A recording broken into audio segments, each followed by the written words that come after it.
Okay, good evening, ladies and gentlemen. If I could ask you all to, if you put your headphones on, it'll overcome the problems we had with acoustics at the last meeting.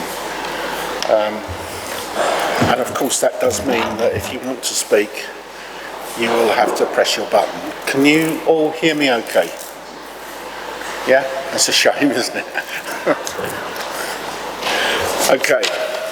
Well, good evening, ladies and gentlemen, and welcome to this meeting of the Royal Berkshire Fire Authority on today, the 15th of February. Remember last year we held it on Valentine's Day, didn't we?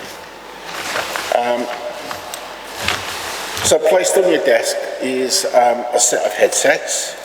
The volume of the headsets can be altered. There's a little volume button down the side, just below the jack plug. So when you wish to speak, please raise your hand and press the switch on the right of the microphone once to speak, and then again to switch off after you've finished speaking. To ensure the headsets are available for future meetings, we ask that you leave the headsets on the desk at the end of the meeting, please. A bit like being on an aeroplane, isn't it? Okay, so agenda item 1 is to receive any apologies for absence. Faith? Chairman, I've received apologies from councillors Simpson, Chima, Brown and Minhas. Thank you very much indeed. Are there any other apologies? No, good.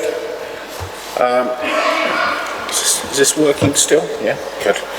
Agenda item 2 is declarations of interest. Please note declarations of interest are not required for items 11, which is the annual budget, and 15, the scheme of allowances annual review. So please may I receive any declaration of interest from councillors relating to other items to be considered at the meeting in accordance with the provisions of the Fire Authority's local code of conduct, and of course any from officers. Are there any declarations of interest? Councillor Ross.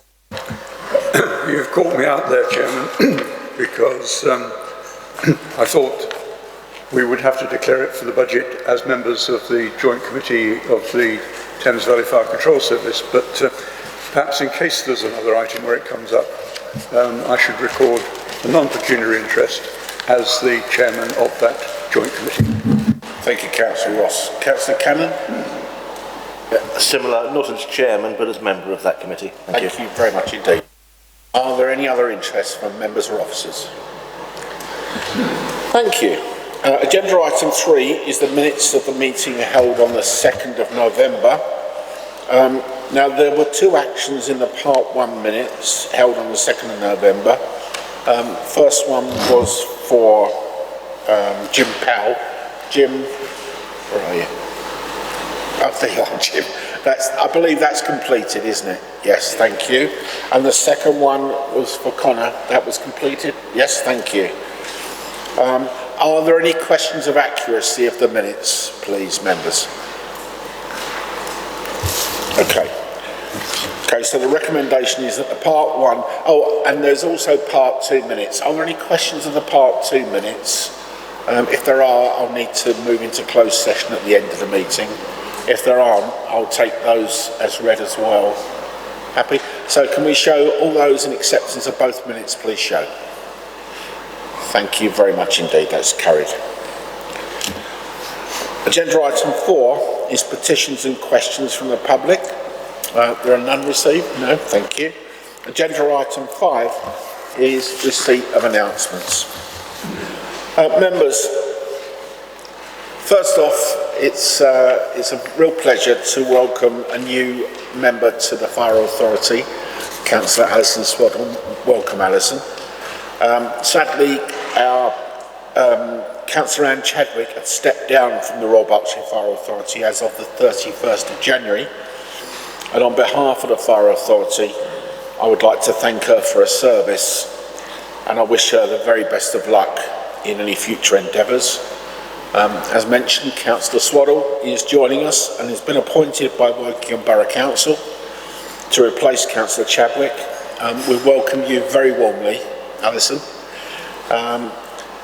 There's so much to learn about Royal Berkshire Fire and Rescue Service, and of course about the authority and the way that we work. For me, it's been extremely rewarding, and I think if you talk to my colleagues, they will echo that same voice. Now you'll find on your desk a copy of the Members' Handbook, a fob, which is this little wonderful thing here, and your Fire Authority Members' Badge. Now, the fob will get you into any of our properties across the whole of Royal Berkshire, any fire station and any of our offices, 24 hours a day, 7 days a week. So you're welcome to visit them as you will. And I know that we've already spoken, and at some point you and I are going to arrange for visits to a couple of your local fire stations so that I can introduce you to the crews. So I think it just leaves for me to welcome you to the Fire Authority. Thank you for your time. And your formal appointment will take place at item 10, but you are more than welcome to vote on any item leading up to that, because we'll take it as read. Members, at the start of January we welcomed 18 new firefighter apprentices to the service who were selected to begin training towards becoming whole-time firefighters. The apprentices spent 2 days at Whitley Wood and service headquarters as well, where they were given an introduction to the service, how we operate, and some of the equipment they'll be using in their roles. Currently, they are away on an 8-week training course at the Fire Service College in Gloucestershire. However, they will be returning to us to complete their final 5 weeks of their training before graduation in April. We also welcomed 6 new on-call firefighters recruits into the service last month, and they have already taken their first steps toward becoming fully fledged firefighters. To mark the first milestone on this journey, the recruits were recognised at Whitley Wood with certificates welcoming them to the service. I actually went along myself last week, welcomed them to the service, gave them their certificates, and made a general fuss of them, because the more on-call firefighters we get, the better. They seem like a really good bunch. 5 male firefighters and 1 female on-call firefighter, and from memory they're serving right across the county: Crowthorne, Maidenhead, Mortimer. I think that's it, isn't it? Crowthorne, Maidenhead and Mortimer. Hungerford, yes, that's right, Hungerford. Yeah. And Lamble, yeah. So really great to have them in the service, and I welcome them on your behalf. So the new starters have now joined their stations, and they will work as trainee firefighters for at least 9 months before they become fully qualified. Members, we're over halfway through our public consultation on how we respond to automatic fire alarms in lower risk occupied buildings such as shops, office blocks and factories. This is to help reduce the burden of false alarms on the service. Over 99% of alarm fire calls we attend each year end up being false alarms. And it really is important that we ask the public to consider if we should change the way we respond to these calls, which could free up over 1,300 hours of firefighter time for other very high priority work. We're asking residents to consider 2 options set out in this public consultation. One which reflects the change in our current policy to help reduce the burden of false alarms, and one which our current policy remains the same. No decisions have been made on your feedback will be vital for the decision-making process. To take part in the consultation, please go on our website, and I do encourage every member to go on the website and take part in the consultation. You may remember, members, at the last Fire Authority meeting here, we had a very interesting presentation from Jim Powell, and then subsequently We had two other meetings, one of which was a formal meeting with the Working Party, where we looked into the way that consultation should be put forward, and those amendments have been agreed and they have been put into that consultation. But you can still take part in the consultation yourself, and I urge you to do so, please. Members, we've now launched a 6-week consultation on draft Royal Berkshire Fire Authority Members' Code of Conduct. The consultation is seeking the public's views on the adoption of the majority of the local government's LGA's Model Code of Conduct, including information on the investigation of member complaints. The consultation will close at 9 o'clock on Friday the 11th of March, and survey results will be submitted to the Audit and Governance Committee to make further recommendations to the Fire Authority.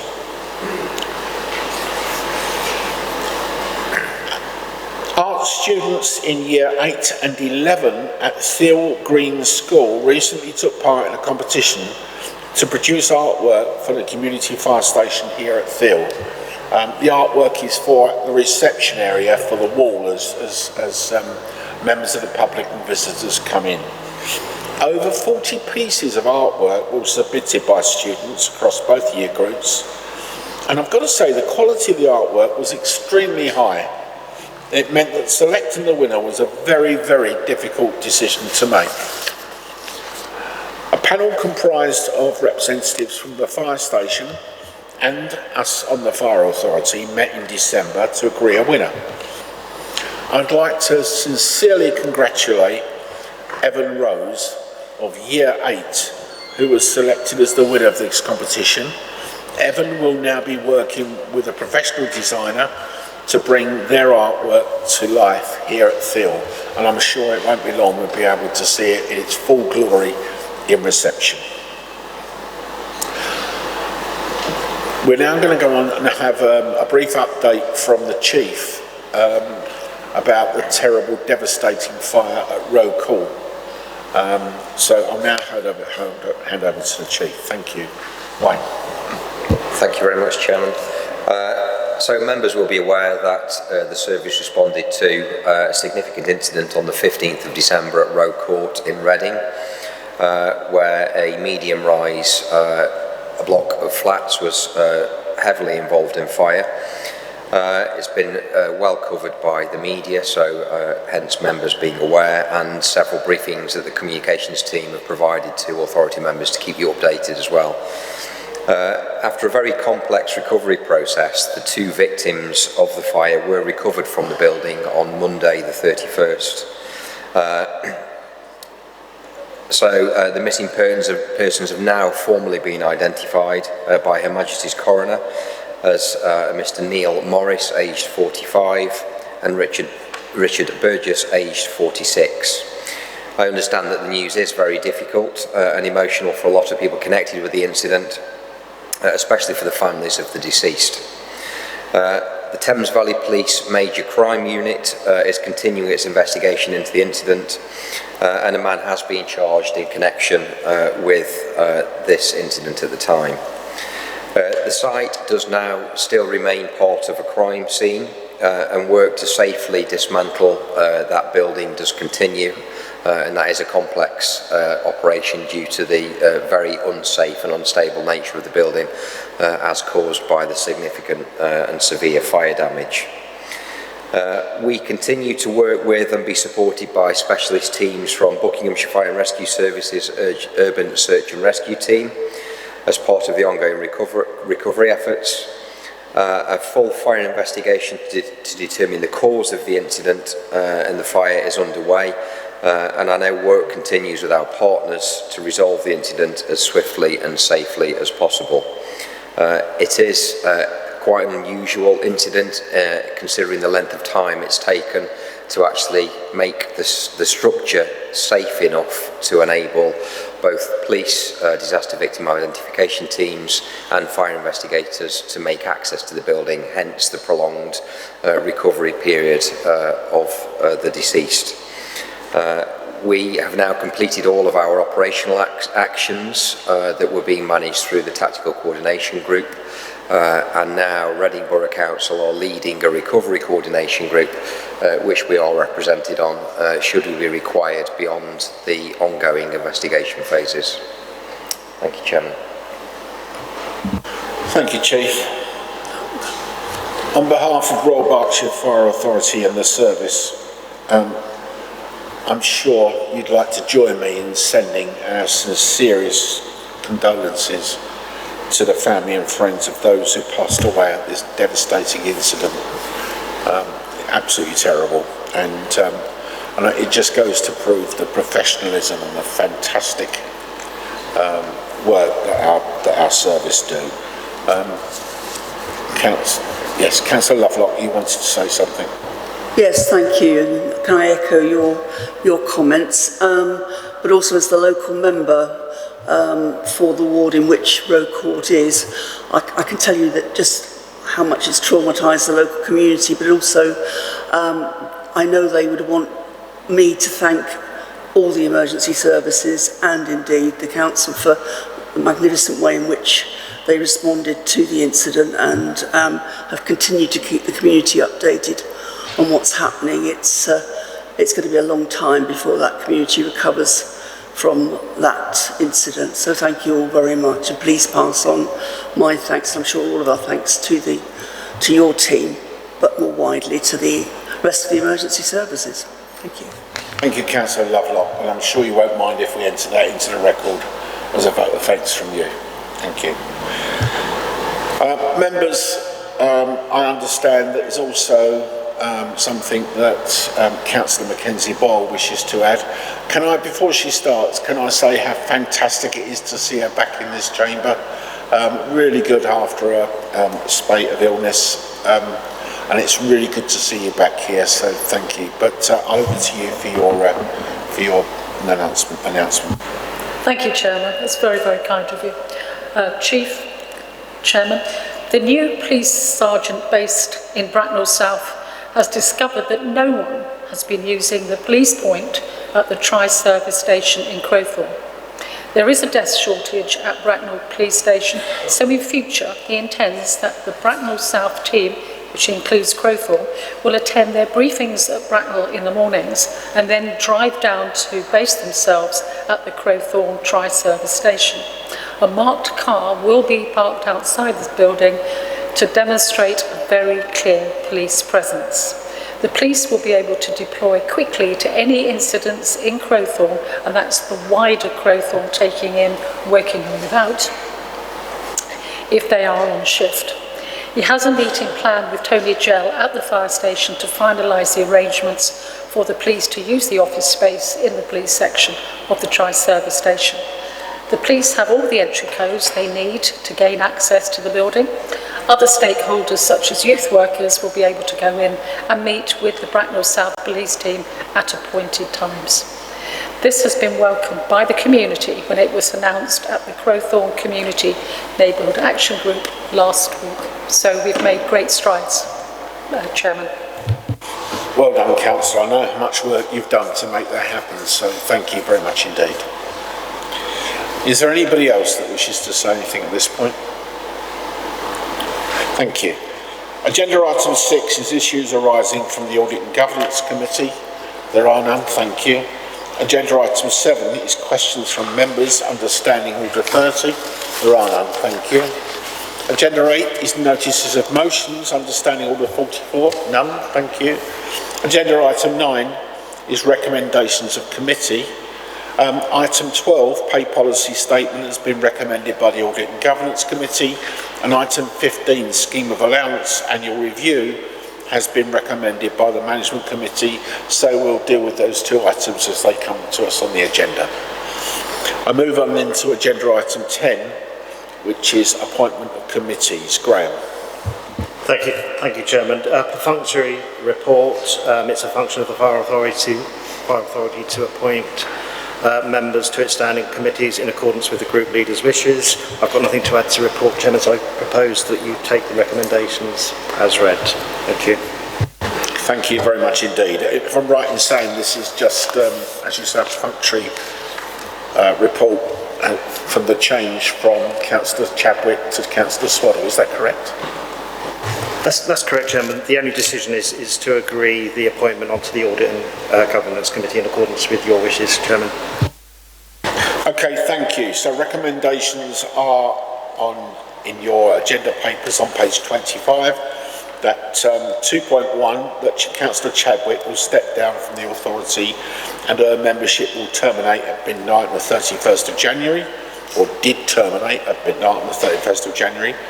The appointment of Councillor Swaddle onto the authority with the effect of the 1st of February, and agree that Councillor Swaddle be appointed onto the Audit and Governance Committee. Can I have a seconder for that, please? Thank you, Vice Chair.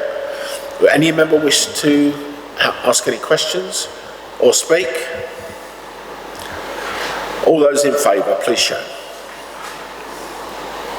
That's carried.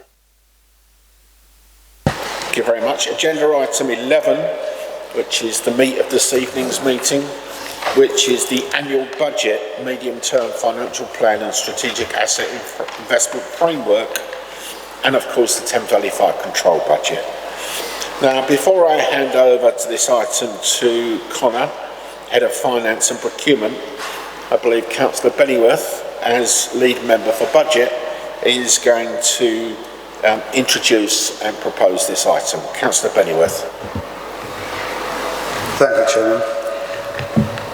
The authority's strategic commitment 5 states that we will ensure that Royal Berkshire Fire and Rescue Service provides good value for money.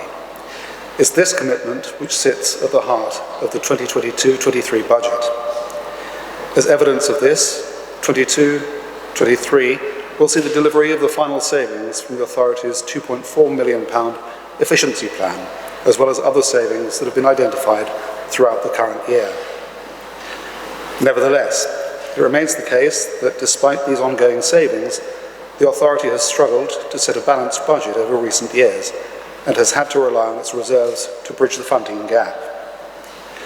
The government's announcement of a pay freeze for the public sector meant that the authority had the opportunity to rectify the situation and set a budget for 21-22 that was more or less in balance, thus reducing its reliance on reserves to fund revenue expenditure. Unfortunately, from a budgeting perspective, things turned out differently, with Greybook staff receiving a 1.5% pay award and a current offer to Greenbook staff of 1.75%. All of this means that the underlying gap between funding and expenditure remains unbridged, and without a step change in funding, this will inevitably lead to cuts in expenditure and services in the medium term. It's against this background that the recommendation to raise the precept by £5 per annum should be considered. It's self-evident that a certain level of base funding is required to deliver an efficient and effective service, and that operating below this base amount will not provide a value for money service to the public. In summary, the increase of £5 per annum in the precept is required to not only close the underlying budget gap, but also to build financial resilience. The deteriorating inflationary outlook only adds to the urgency of building this resilience, and indeed the government's offer of precept flexibility to the lowest quartile of precepting fire authorities is an admission that a sustainable funding base is a prerequisite to an efficient and effective fire and rescue service. Chairman, I'd like to propose. Okay, what we'll do is we'll hand over to Connor and he'll give us the briefing, and then perhaps you'd like to propose the recommendations. Thank you, Chair. I think they're 2.1 to 2.9. Okay, Connor, over to you. Thank you, Chairman. The Budget Lead Member's introduction this year has pointed to the persistent budget gap that we've faced over recent years, as well as the need to reach a sustainable level of funding to remain efficient and effective. In deciding the level of precept for 22-23, members need to consider not only the financial position of the authority next year, but also the risks and the assumptions contained within the medium-term financial plan. An understanding of these risks will provide the backdrop for the proposed reserves policy, as well as our strategic asset investment framework and treasury strategy. So I'll start with the funding position for 22-23, as shown in the medium-term financial plan, which is in Appendix B. This shows that the authority's funding position going into 22-23 is still one of extreme volatility. There are large COVID-related collection fund deficits and reduced business rates income, and these need to be offset by exceptional government support. The total figure for business rates collection fund deficits that needs to be repaid to unitary authorities in 22-23 is just under £1.7 million, although it's anticipated that the authority will receive Section 31 grants worth £1.3 million to meet this liability. To put this in perspective, in a normal year, we would expect a collection fund surplus or deficit of around £150,000. In addition to the large collection fund deficits, projected business rates for 22-23 is much reduced due to the ongoing COVID reliefs being offered to businesses. Once again, there should be additional Section 31 grants to offset these reliefs, and they'll amount to approximately £1.4 million. While its income flows around business rates remain volatile, the position in relation to the tax base for council tax is much improved. Last year's budget report showed a contraction in the base of 0.08% for 21-22.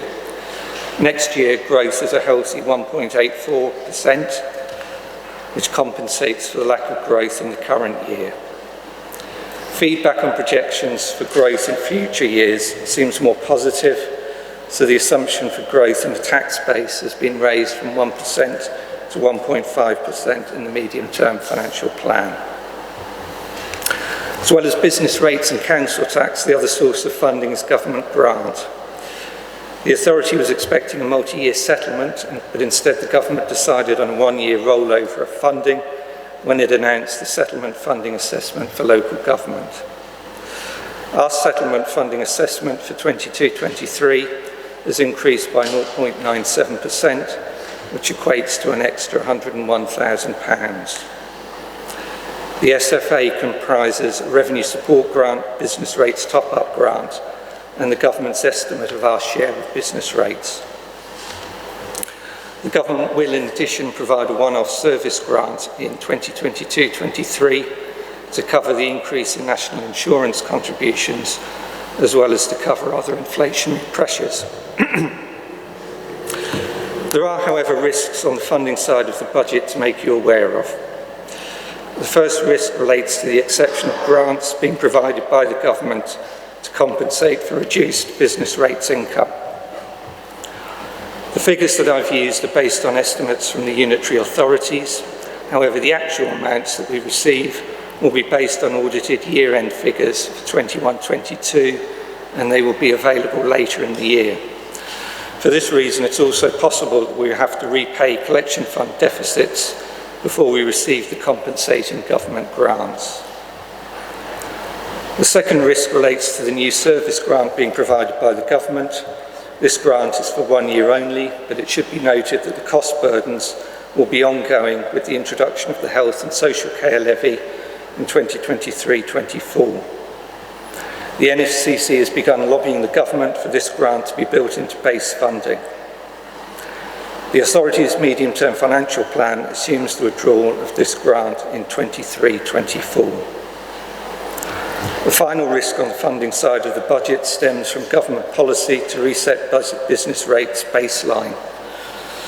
To date, we've benefited as the government allows a proportion of growth above the baseline to be retained by authorities. Once the baseline is reset at a higher level, that benefit is lost to us, and for us that could mean a reduction of around £500,000. And resetting of the business rates baseline is currently scheduled for 23-24. So having looked at funding, I'll now take you through the expenditure side of the budget. Starting with efficiencies, 22-23 will see the delivery of the final savings from the authority's efficiency plan with the closure of Pangbourne Fire Station. Other savings have also been built into the budget for next year.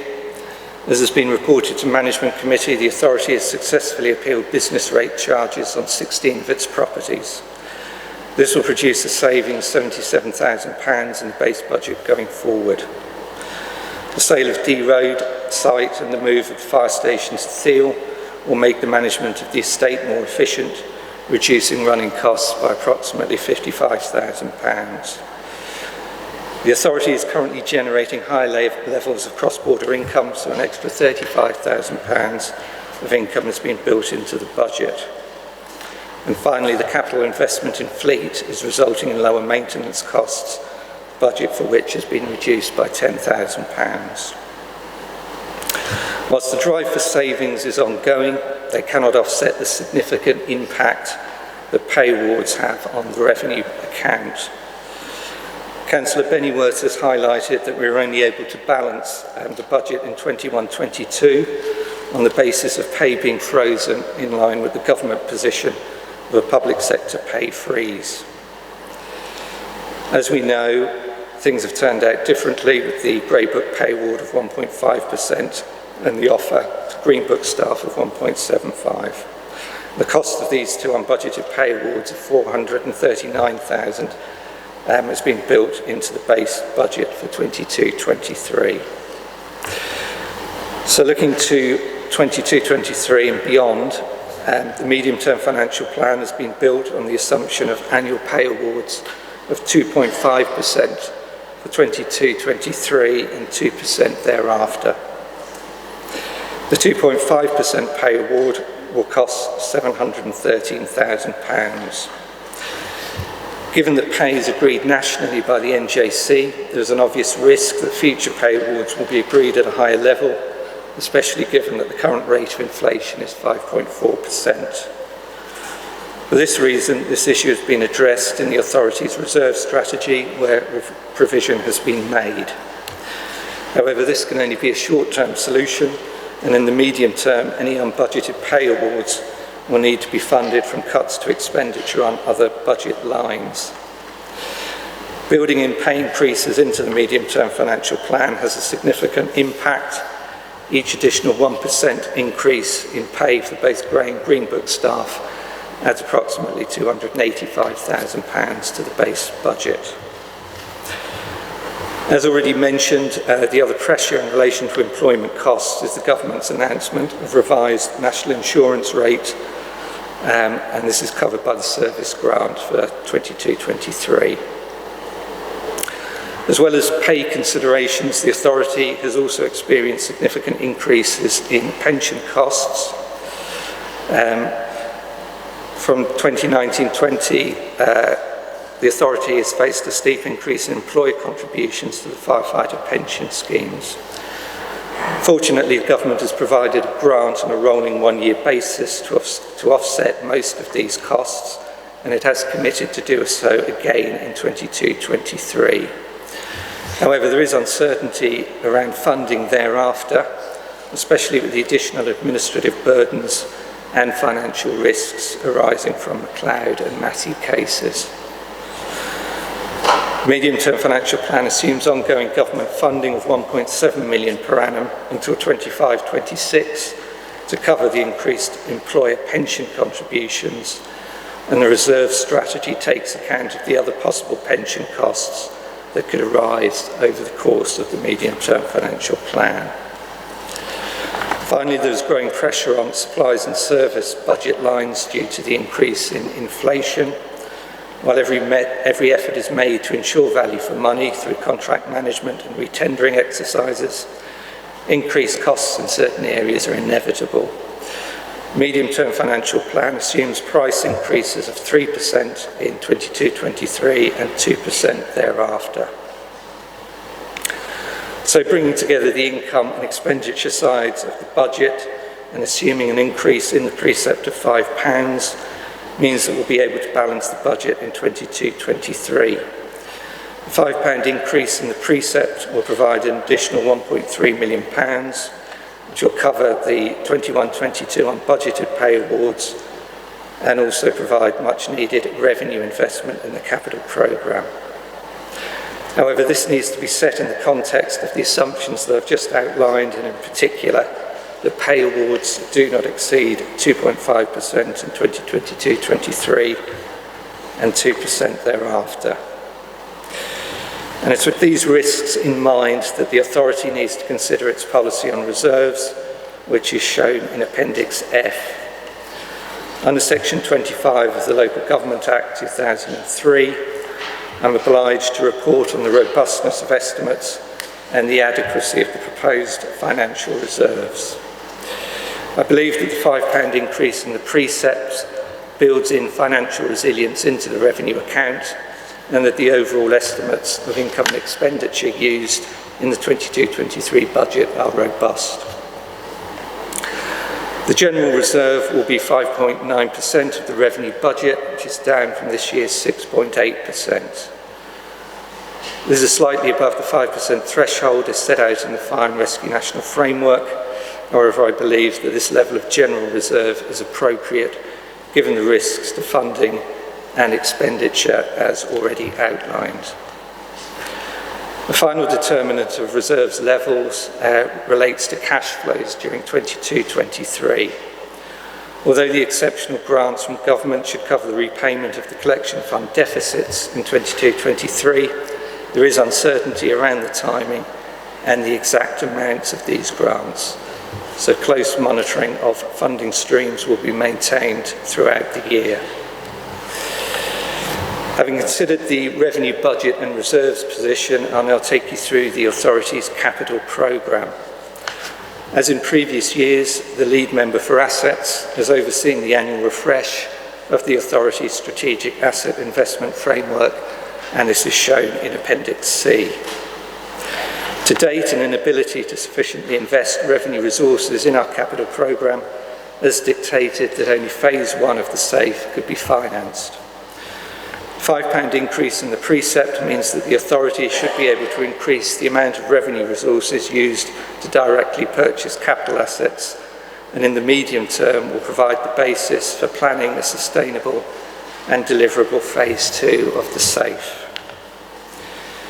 In terms of the capital programme for 22-23, there are 2 programmes of work that require Fire Authority approval. The 2 programmes relate to fleet and ICT, and they are set out in Appendix D and Appendix E. These programmes have been reviewed and refined based on the feedback from the lead member for strategic assets. Both programmes are drawn down directly from the SAFE and form part of the implementation of both the fleet and ICT strategies. As the cost of these programmes is included within phase 1 of the SAFE, the revenue implications have already been built into the medium-term financial plan. Fleet programme of work deals with White Fleet rationalisation and will cost £246,000. It involves the disposal of 9 vehicles, which are all over 10 years old, and the purchase of 3 hybrid vehicles, 3 electric and 3 operational support vans. Rationalising the fleet in this manner will generate revenue savings of approximately £23,000 over 3 years. The authority will also enter into a collaborative agreement with the Environment Agency to jointly purchase a vehicle with environmental response capabilities. The EA will contribute £20,000, with the authority contributing £15,000. The ICT programme of work will cost £891,000, and the focus will be twofold. Firstly, there will be a refresh of the operation communications equipment in preparation for full emergency services network deployment. And secondly, mobile capability will be enhanced and expanded across the organisation to allow greater use of mobile applications with the associated workflow benefits. The prudential indicators and treasury management strategy contained in Appendix G report on the affordability of delivering the capital programme, as well as taking account of the additional revenue investment in capital assets and expected capital receipts. The report also sets out the authority's policy in relation to how its minimum revenue provision is calculated, and the method of calculation remains unchanged for 22-23.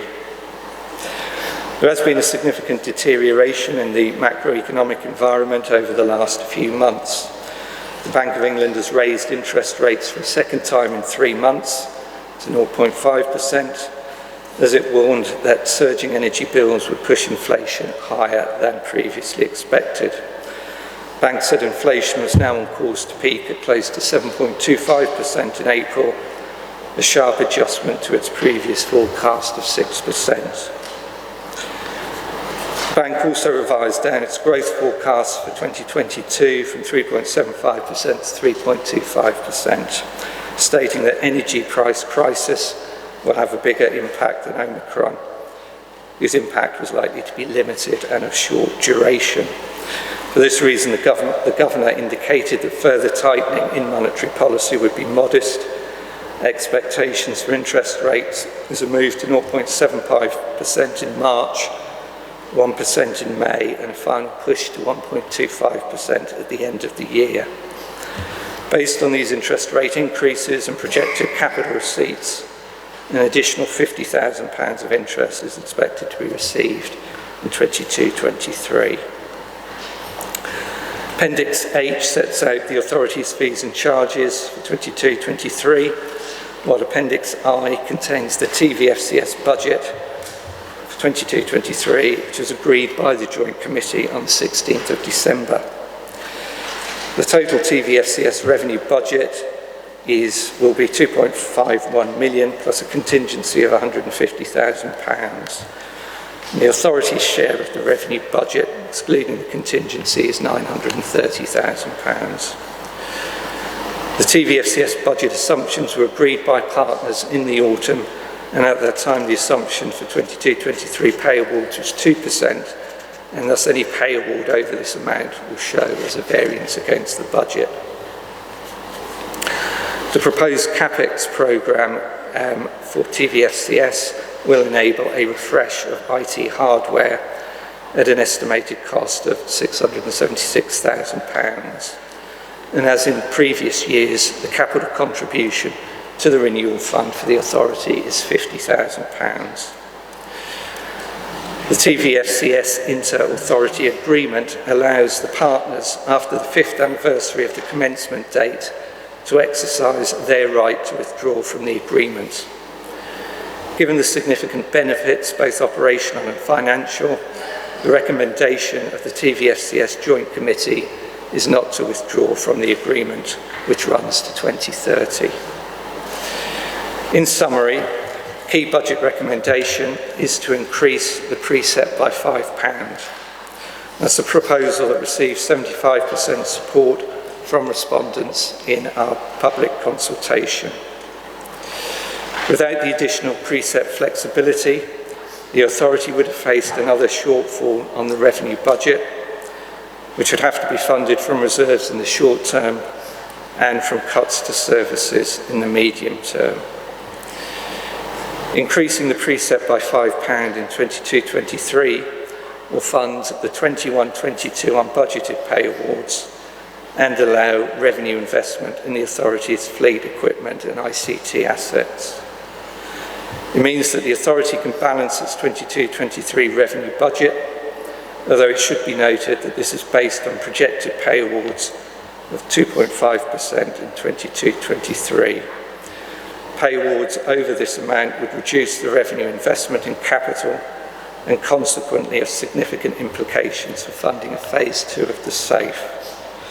Furthermore, pay awards from 23-24 are assumed to be 2%, and again any pay awards over this amount would require adjustments elsewhere in the revenue budget and have knock-on impacts on the ability to finance capital expenditure.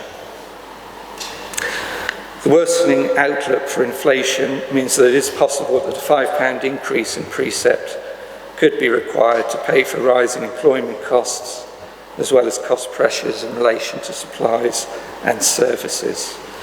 The extent of these rises and the level of government funding in the medium term will determine the level of investment the authority can make in both its service provision as well as its asset base. Without this baseline level of investment, the service will struggle to provide an efficient and effective service to the public. Thank you, Chairman. Thank you very much indeed, Connor, for that very comprehensive report. Before I ask Councillor Pennyworth to formally move the recommendation, are there any questions from members? Okay, Councillor Werner. Thank you very much. You referenced the spending on efficiencies which are made possible by the increase in the precept. That's fine, but I can't seem to find any business case being put forward for these efficiencies, particularly the ICT one. You know, how much will they save in the long run? What's the payback period? How will they be monitored against performance? There's references in there, but there's no sort of solid business case for the savings. Yeah, thank you. So in Appendix E, the expenditure breakdown for that total amount there of 891 is set out. So some of that expenditure is mandatory and some of it is discretionary. So in terms of the mandatory expenditure there, it's focusing on that operational equipment that we do need to upgrade, so that there really isn't any choice with regard to that. In terms of the discretionary expenditure, I think is probably what you're talking about there. What we need to do, I suppose, as a service is get to a stage where we have a level of IT capability that will allow all of our staff to operate in the most efficient and effective way. What we don't want to be doing is wasting resources doing tasks that are not really adding value. So to give you one example in relation to procurement contracts, prior to COVID, we spent a lot of time printing off contracts, getting them signed and storing those records for audit purposes. So it was all very necessary to do. Since then, everything's done electronically in terms of the signing of those contracts and the storage of them, and that's saved about 20 days a year.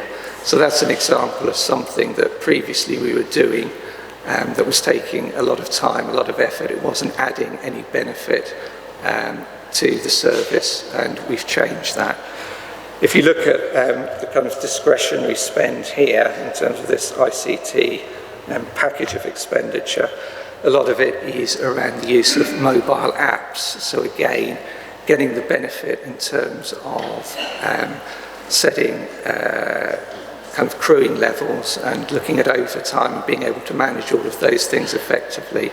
So I believe it's all very beneficial expenditure and will deliver efficiencies in the future. But as you say, there does need to be a method of capturing that and proving that that is the case over time. Did you have a subsequent question, Councillor? Yeah, sorry, your last bit, you said there isn't a way at the moment for us to measure the effectiveness of the changes. So really this is just a sort of ICT fund to spend on, but there's no sort of business case for it. Is there a way we can see something like that, and so we can monitor the efficiencies, the success of the efficiencies? It seems a bit sort of nebulous at the moment, and I'd have expected at this point in the budget that it all be nailed down. Thank you. Okay, Chief is going to come back on that, Connor. Yeah, thanks, Councillor Burnett. So thinking about how these budget proposals arrive here, obviously, the head of service and ICT will develop a business plan that comes through the senior leadership team structure internally, which is often identified as a result of issues that sit on the corporate risk register, and then projects of work which are part of the ICT strategy or the ICT roadmap will then be managed through the Programme Management Board and oversight within the senior leadership team of the delivery against each of the departmental business plans. So I am confident that the level of detail that you're looking for has been through the internal governance before it's arrived at this point. So I'm sure we could provide that through the head of IT if needed outside the meeting. Councillor Gittings. Yeah, thank you, Chair. And thank you, Conor, for your very comprehensive presentation of the budget. I'm talking about the capital programme. It's very welcome that we're able to complete phase 1 and also some of these ICT improvements that Councillor Werner was talking about. But on current trajectory, given the fibre for fire set against other pressures, how much of phase 2 do you think we're practically able to deliver or promise to deliver at this point? So what we would like to be able to deliver is the ICT and fleet and equipment elements of phase 2. We also want to be able to move forward in terms of enhancing our property estate. But as I said, things are moving very quickly in terms of the inflationary outlook, and how far we will be able to progress with phase 2 will very much depend upon where we end up with particularly pay awards, and that's something that we need to obviously work through over the next year and make sure that phase 2 that we develop and come back this time next year with is something that's both deliverable and sustainable. You've got a subsequent question? No, that's fine, thank you. Okay. Councillor Smith, did you have a question? Did you have your hand up? No, okay. Councillor Brooks. Thank you, Chairman. I've got 3 points, questions. I personally would like to request that detail regarding the business case return on investment comes before the authority. I am assured that you've been through that robustly. I'm looking at the Chief because he told us he had, but I'm used to seeing a business case, especially when we're spending £891,000 of taxpayers' money. So it would be nice to see inputs and outputs. Certainly some of it will be kit that is worn out, we understand that, but others is investment in software and should show savings and would reassure us of your robust process, sir. Secondly, before you go off that, if I can answer that first point, Councillor, would you be happy if that came before authority via Audit and Governance Committee for them to take a look at it? As those business cases are put forward, Audit and Governance would be a good place to have it. So when it comes here, we know that there is, and we could do just the headline number here to say there would be an anticipated return. We heard about 20 days, just the headline figures, sir. Okay, Chair of Audit and Governance, would you be happy to deal with that? Yes, sir, we would. Thank you. Okay. Thank you, Chairman. I then come to page 23 and the efficiency plan table, point 4. In the 6 years I've worked it out, there is a savings of 2.233 million, about 350k a year. But now we see this year only 168,000 of savings, efficiencies, call them what you will. That's less than 0.5%.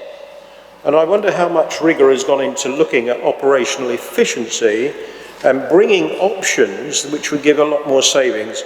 The finance officer, the head of finance, has done a very good job of telling us and probably scaring us half to death about the risks and reason. He's doing his job well, and he's telling us of all the things that might go wrong. Can I have your question, please, Councillor? And I'd like to know that we've been very thorough and rigorous in looking at our savings potential, which, sir, I think at £168,000 is rather low.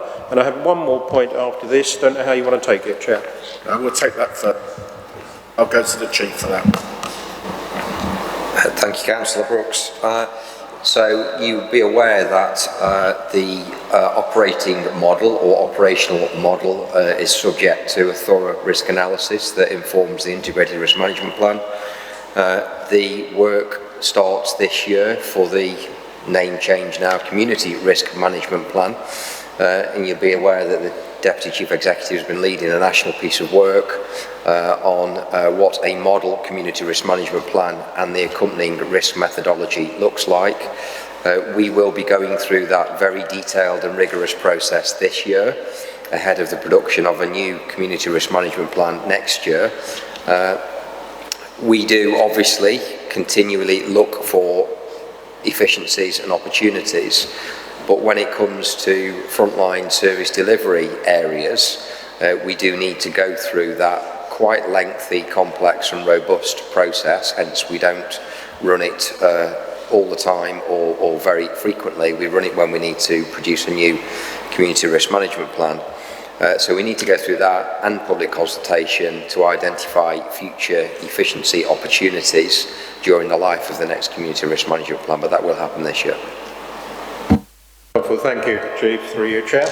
And then finally from me, page 68, I'd like to know a little bit more about why these reserves are pretty high.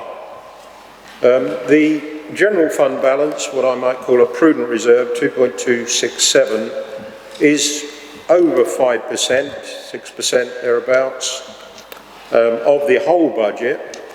But the actual all reserves, including earmarked, are 23% of the overall budget, rising in 310323 to 13,197,000, which is about 30% of the overall budget.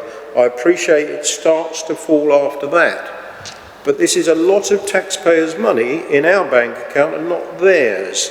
So again, I'd like a bit of thinking behind that, please. Yes, so in terms of reserves, that position there, the forecast position at the end of March 22 shows total reserves there of 9.8 million. If we go back to 17-18, total reserves were over 14 million, about 14.3 million. So over that time, we have seen reserves come down by about 4.5 million, or 30%. In terms of the rise from that position of 9.8 up to 13 million, that's due to the receipt of capital receipts from the sale of surplus assets. And as you'll see, those amounts then get spent and reinvested into the estate over time, with reserves predicted to fall down to 5.2 million by March 26. Vice Chair. Thank you, Chairman. It's actually only a small question because Colin's very detailed presentation answered all my bigger questions. But a very tiny question from page 59, the capital programme. Second section down, to replace all tablets 3 years old or over. I'm not quite sure why 3 years old, whether they might last a little bit longer than that. And the question really is, how many are we talking about? And also, what will we do with the old ones? Will we donate them to schools or to families who don't already have one? A small point, but I'm just a bit worried by 3 years old being regarded as old. Just these days. Deputy Chief Executive. Yes, so we look at our replacement policy to be in line with also things like cybersecurity and around the advances of them, but we do also trade some of our equipment in, so there is a bit of a cost return benefit in terms of when to trade it in and when to get it replaced, so we try to balance that in terms of the best time to change it. So there's the move in technology often is a driver for change, but also there is some return on our investment if we trade it in. In the past, past. We've given some very old equipment to schools, but we can also do a kind of payback scheme if we push some of the equipment through that. In terms of numbers, it will depend on how many were being replaced. So we've got a rolling replacement programme. So if I could briefly come back, Chairman, so the £30,000 total expenditure, that's net, is it, or gross? That'd be gross. Thank you. Councillor Shepherd-Debate, please. I was just wondering what would happen, what will happen if we have a higher rate of inflation. Some of the predictions are as high as 7%. And how will that affect some of these purchases that you're planning to do? Yes, so in terms of that, those are the risks that I've kind of highlighted in terms of the medium-term financial plan. So we've got different scenarios. Most optimistic from a budgeting perspective would be lower rates of inflation in future years, getting back to something that we're more used to with similar rates for pay. But obviously, more pessimistic scenarios would see inflation increase, subsequent feeding into pay awards, and then potentially cuts in other areas, depending obviously on where we go with funding. Yeah, to follow on from that answer, Councillor Shepherd-Debate, and it also follows on from the very good question from Councillor Brooks. We've made a prudent forecast on inflation and pay rises, and we had quite a lot of discussion about at what point we should set the pay rise percentage at for the future. As you know, we got our fingers burnt when we set a zero pay rise, and we subsequently were landed with a 2% pay rise for staff. That's exactly why we have to have the reserves that we have, so that should inflation run higher than we're predicting, and pay rises are higher than we're predicting, that is when those reserves will be spent. Are there any other questions, members? As there are no other questions, I'll then move to Councillor Bennyworth, who I understand is happy to move this recommendation as lead member of Finance. Councillor Bennyworth.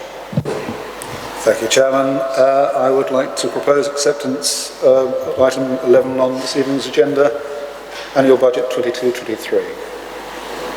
Thank you. I'm happy to second that. Would any member wish to speak? Councillor Gittings. Yeah, thank you. Thank you, Chair. I'm just getting used to having my voice echoing around this. It's unusual, but we are where we are, and it's actually it's one of the big achievements of the Fire Authority over the last year, the building of this and other bits of the capital programme.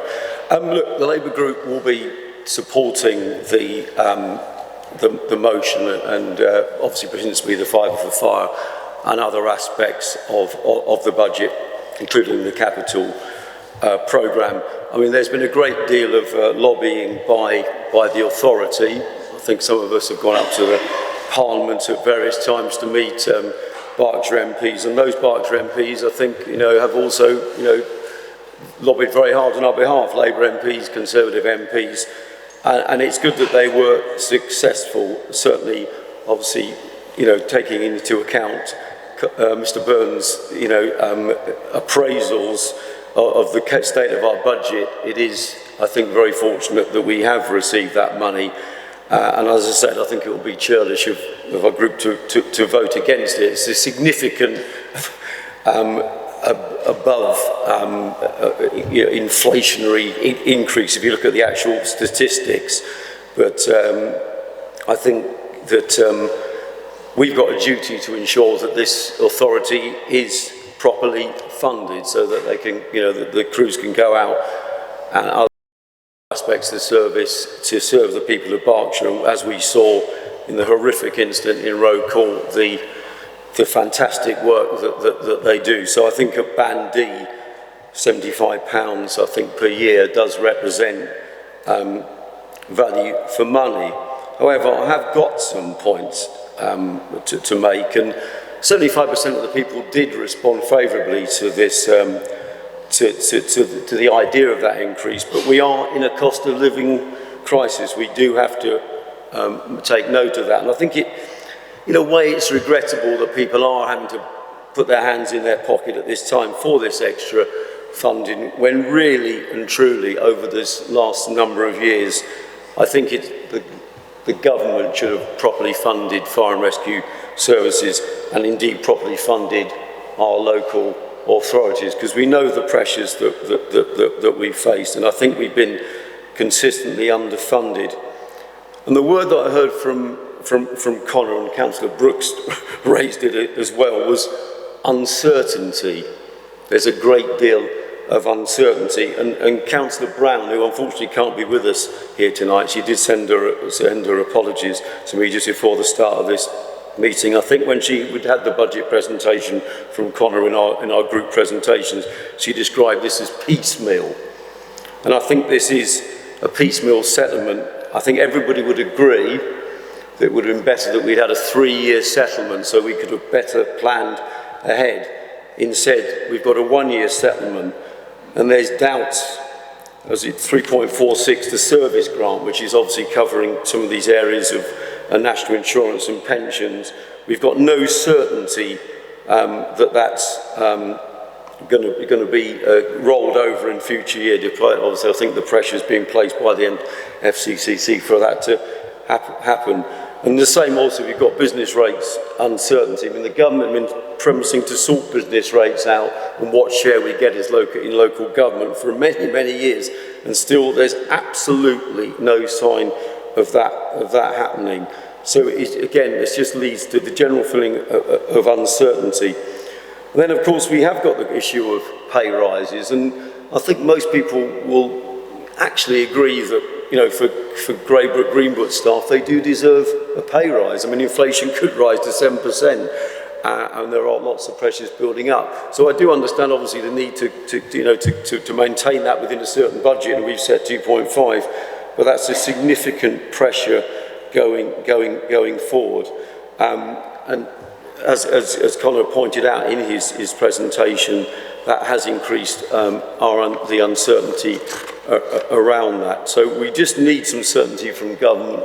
We do need a 3-year settlement, and we do need some sign that we're going to get these rollover grants increased. Otherwise, the 5 for Fire that we've rightly supported and taken that to add to our base will be quickly swallowed up. And I suppose my final point, and I did ask him a question about this, is that while it's welcome that we're finishing off phase 1 of the capital investment programme, there are 2 more phases after that, and at the moment I think there's a great deal of uncertainty as to how they'll be funded. And we're talking about there the conditions of the staff in the stations, and it does touch upon areas also of diversity, having the sort of ability in the stations to have a decent standards of all sorts of things, showers and all those things, which I hope will be addressed in when we look to spend some of the little windfall that we received from the sales, the extra 4 million that we received. I hope some of that is concentrated on staff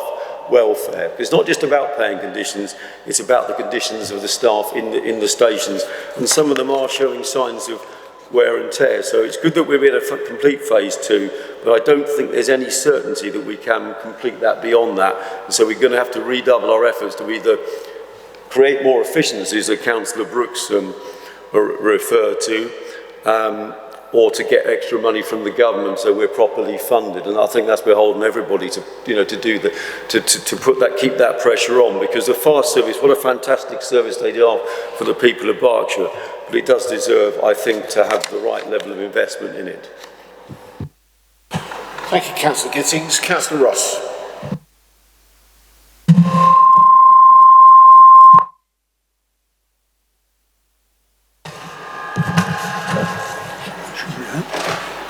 Sorry about that, Chairman.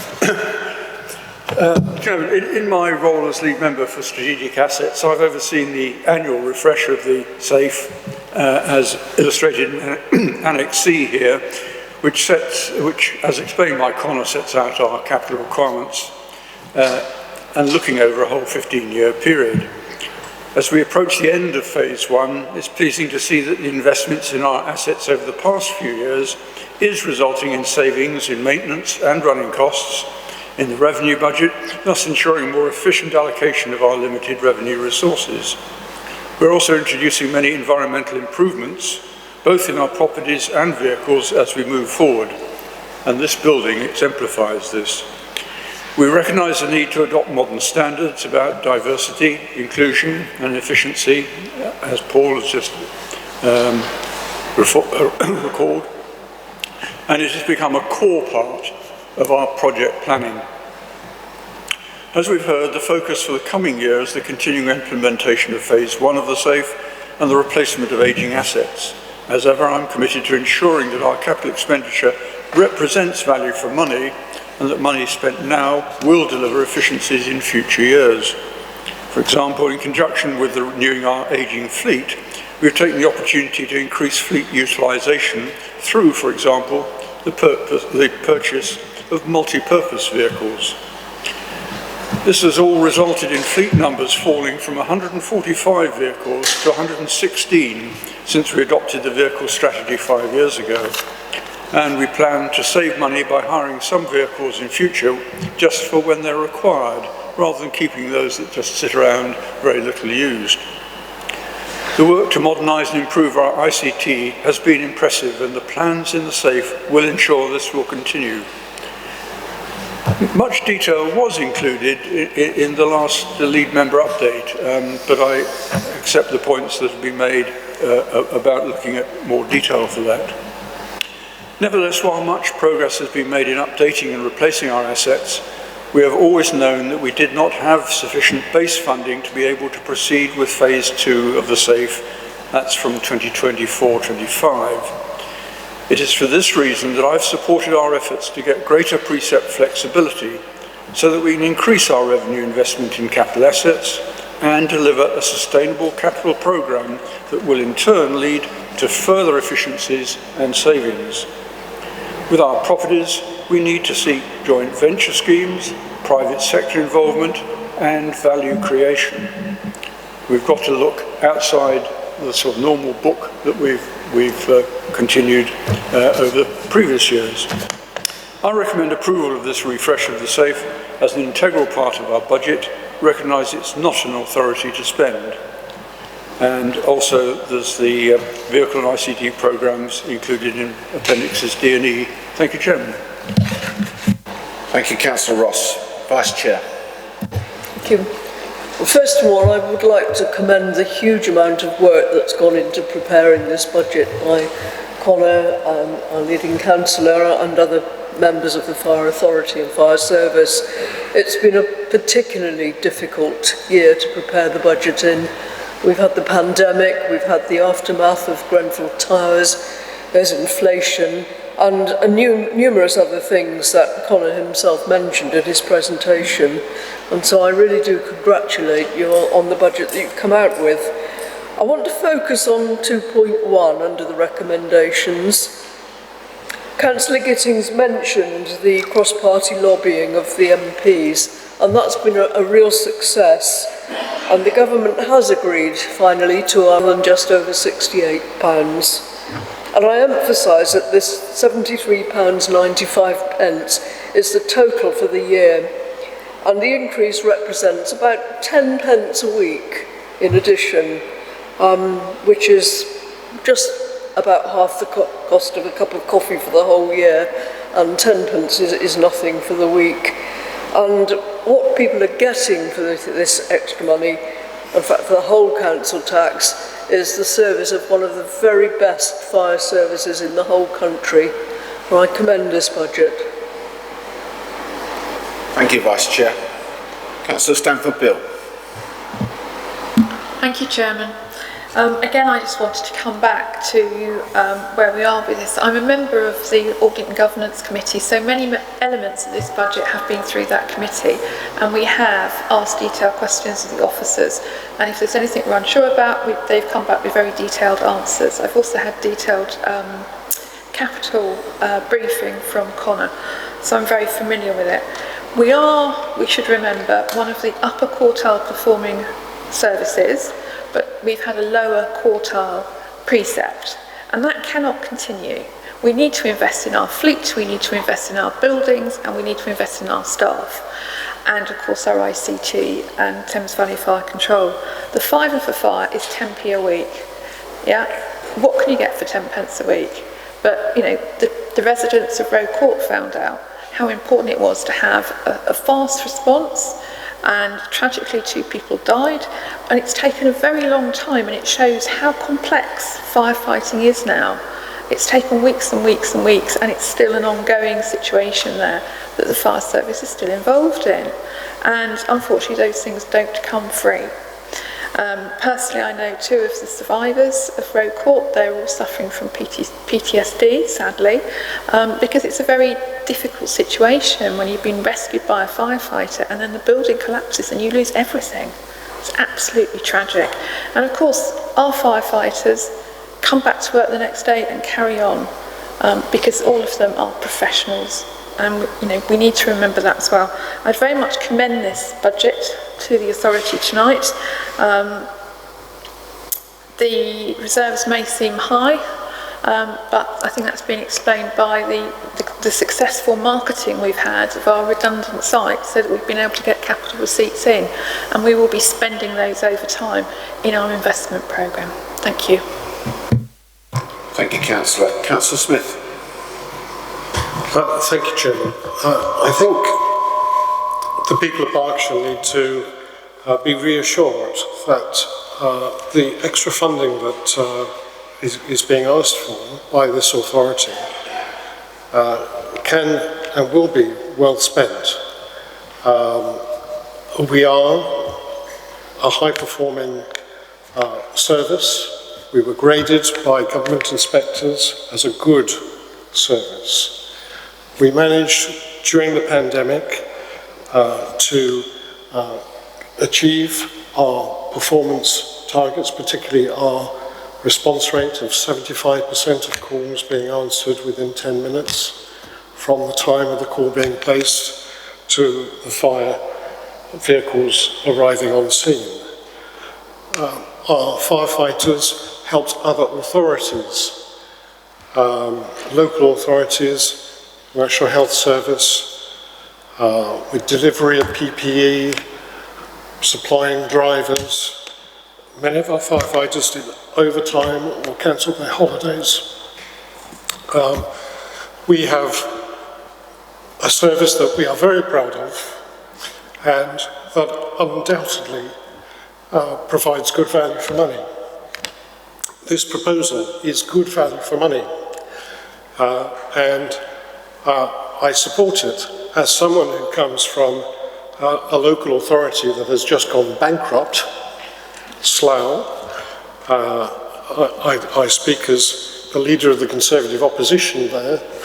You know, I contrast this where we're asking for an extra £5 to allow the authority to continue to operate and move to our phase 2 in investment and investment to save, where we're delivering savings, where we have dipped into reserves but we're replenishing those reserves. I contrast that with what I'm seeing in my own local authority, where we're asking for hundreds of millions of pounds to bail out the public purse, where we have no reserves because they were overstated or double counted and they've been used.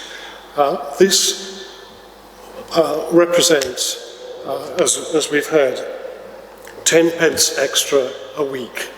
The leader of the Labour group reminds us that there has been a cross-party effort to lobby for this, and the people of Berkshire have responded in a referendum, 75% saying that they think that they have confidence in this authority to spend that money well. And so they should, because we will, at the end of this, still remain an authority whose precept is in the lowest quartile, and we must remain an authority that delivers top quartile performance, and we will. Thank you, Chair. Thank you, Councillor Smith. Councillor Shepherd-Bay.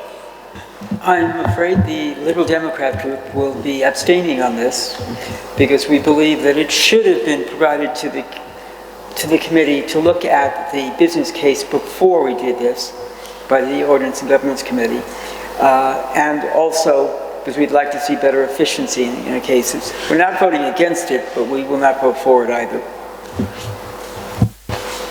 Councillor Lovelock. Thank you, and not to repeat anything that Councillor Gittings said, we will be supporting this because, as we've said, we've had cross-party lobbying for this money.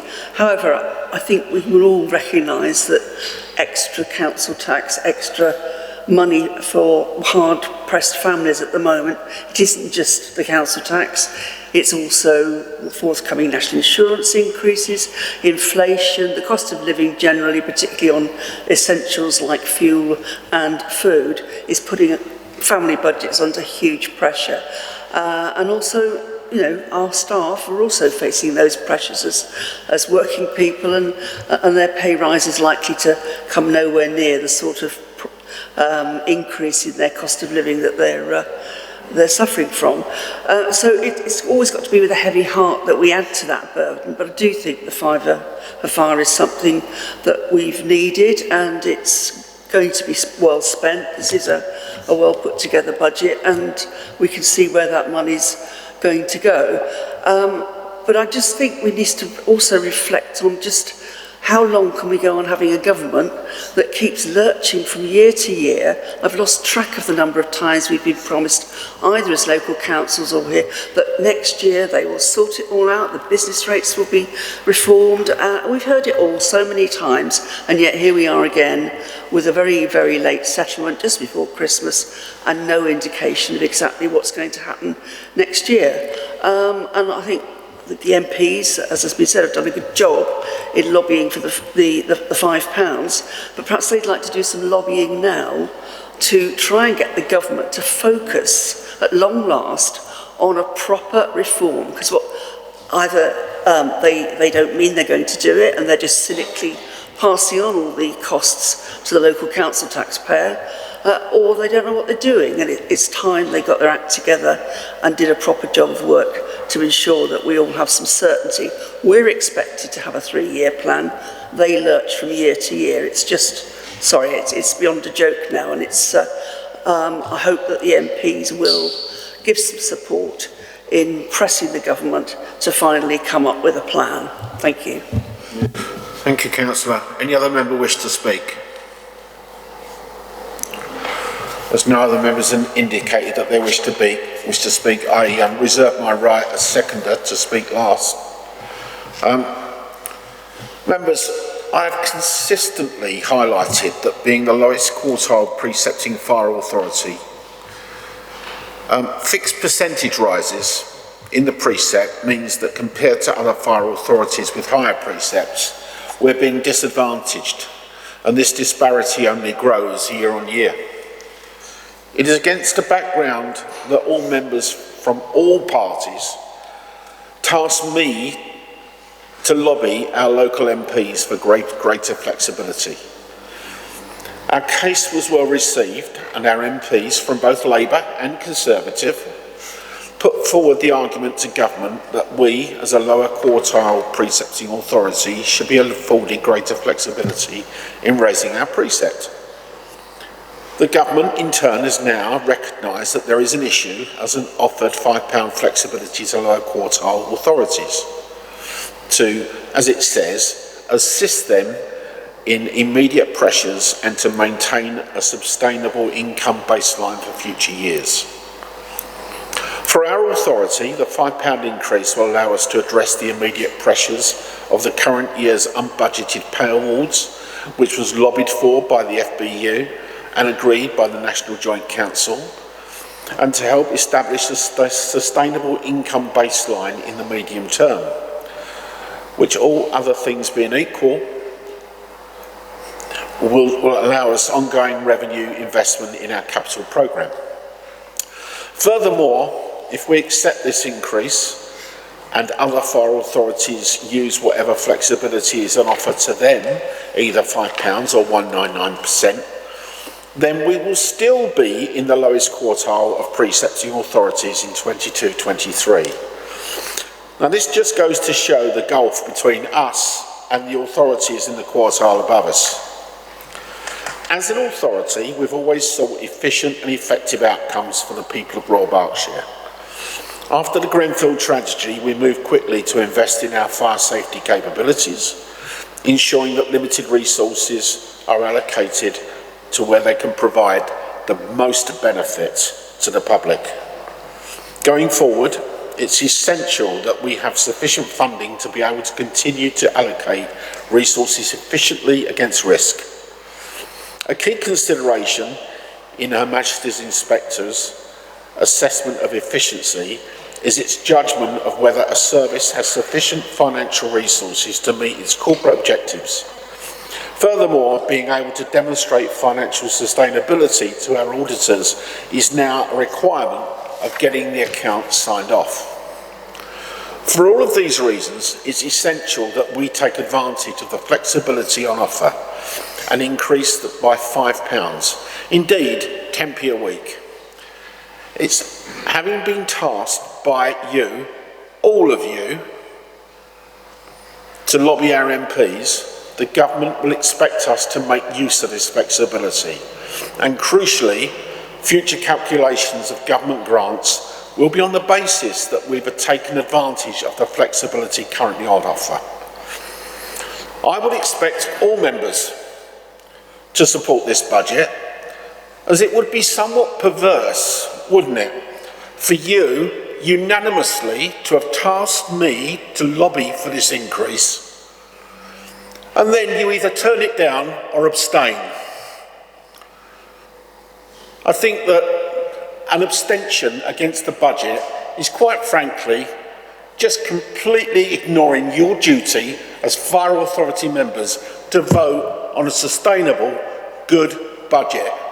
I'm absolutely disgusted that anybody cannot vote for this, especially after all the briefings that each group has had, individual briefings by the finance officer. Any questions that you've had has been raised, you've had the opportunity to have them answered, and then you tell me that you're going to abstain. Complete and utterly ridiculous. And that's what I'm allowed to do, uninterrupted, as you were uninterrupted. I actually commend this budget to you and ask all members to support the 75% of the public that voted in favour of this £5. Thank you. Councillor Benningworth, do you want to sum up or just move to vote? Chairman, thank you for that. I'd be happy to go directly to the vote. Thank you. As this is a budget, this is a recorded vote, so Faith, over to you. Councillor Bateson? 4. Councillor Benningworth? 4. Councillor Brooks? Abstain. Councillor Cannon? 4. Councillor Dudley? 4. Councillor Gittins? 4. Councillor Hillier-Simons? 4. Councillor Linden? 4. Councillor Lovelock? 4. Councillor Mackenzie-Boyle? 4. Councillor Ross? 4. Councillor Shepherd-Dubay? Abstain. Councillor Smith? 4. Councillor Stanford-Bill? 4. Councillor Swaddle? 4.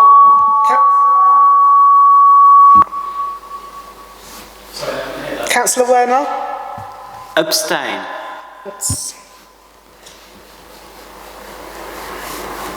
That's 13 for Chairman and 3 again. Sorry, 3 abstained. The motion is carried. Thank you very much indeed. I move on then to the next item on the agenda,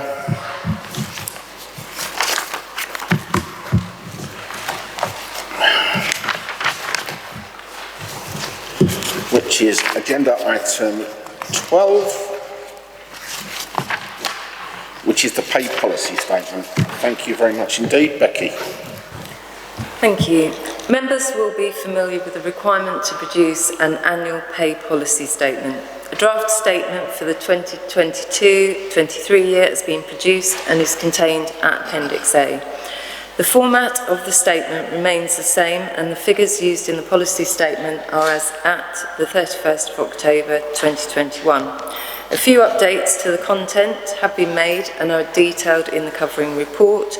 The updates relate to changes in the car user scheme, an update on the pension section to reflect the development in public sector schemes, additional information on teams receiving incremental pay increases outside of the annual increments, the inclusion of the payment of a role-specific supplement, and information relating to the restructure of the senior management team, which was previously considered by the authority. The pay policy statement has been recommended by the Audit and Governance Committee for approval by the authority. Thank you. Thank you, Becky. Members, do you have any questions? No questions. The pay policy statement recommendation is at 2.1 of your agenda papers, and it's to approve the pay policy statement for 22-23, Appendix A, for publication, subject to any further amendments considered appropriate. Do I have a seconder, please? Thank you, Vice Chair. Does any member wish to speak? All those in favour to approve the pay policy statement, please show. Thank you.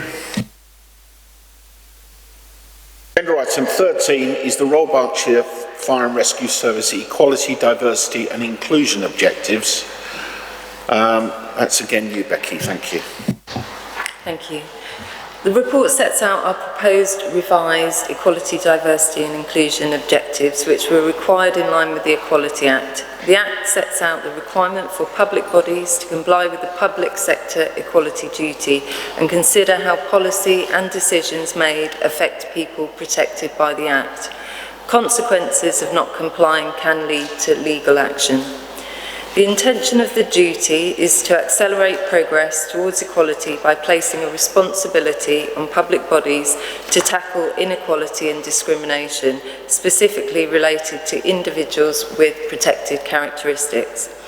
Whilst fulfilling the duty reduces and avoids negative impacts, there are also wider benefits in relation to the tailoring of our services to protect the communities we serve, as we consider the wider socio-economic impacts of our decisions, and these are factored into our equality impact assessment processes. Objectives must be reviewed at least every 4 years, and the 4 objectives set align to the term of the People's Strategy previously, and these are being reviewed in consultation with the EDI Forum.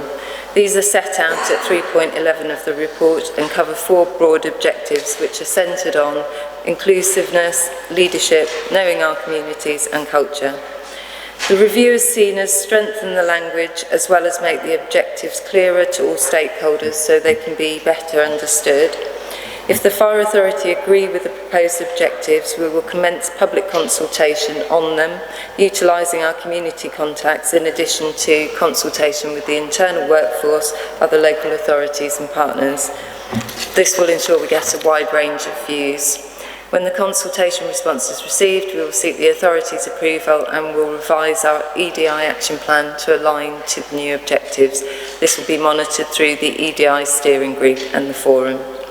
The Fire Authority is therefore invited to note the content of the report and agree the objectives can proceed to consultation accordingly. Thank you, Becky. Do members have any questions? Councillor Gittings. Yes, thank you, Becky, for your presenting this. Obviously, in broad agreement with the strengthening of the objectives. Get the covenants against the proposed. I think that's obviously welcome and obviously very pressing. I was going to ask about the action plan, because obviously it's great to set out objectives and strengthen them, but obviously the action plan is the key. What's the mechanism how that comes in front of members? You mentioned a forum there, but I'm just wondering how that will come to us. as members to put our input in and to and hopefully to obviously to come up with suggestions how we might further improve our diversity. The EDI action plan, which obviously aligns to the current objectives, is presented to the EDI forum. There will be a EDI steering group which will include member champions and will include review of that positive action plan and our equality, diversity and inclusion action plan.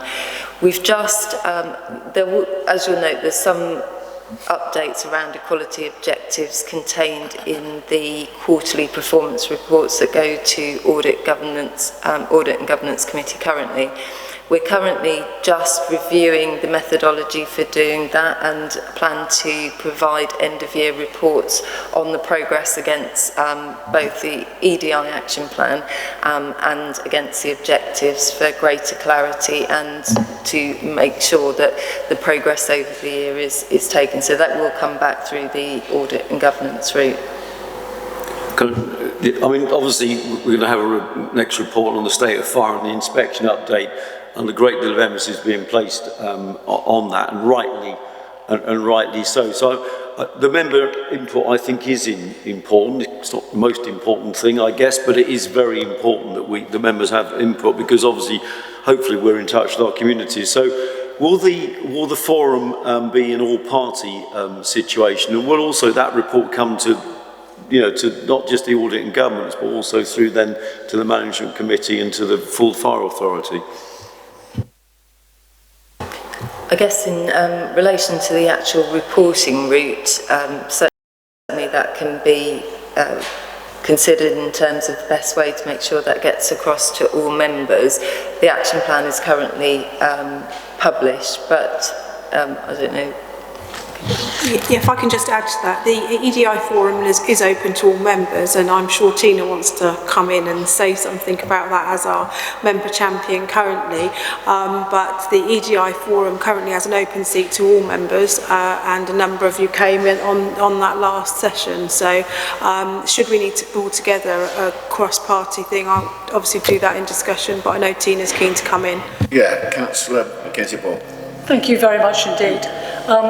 You pretty much said what I was going to say. So we would welcome your attention, and we would welcome your presence, and for everybody else who would like to come along, so that we do have a cross-party and we do have all-member containment, shall we say, of this extremely important piece of information that you can disseminate to your communities.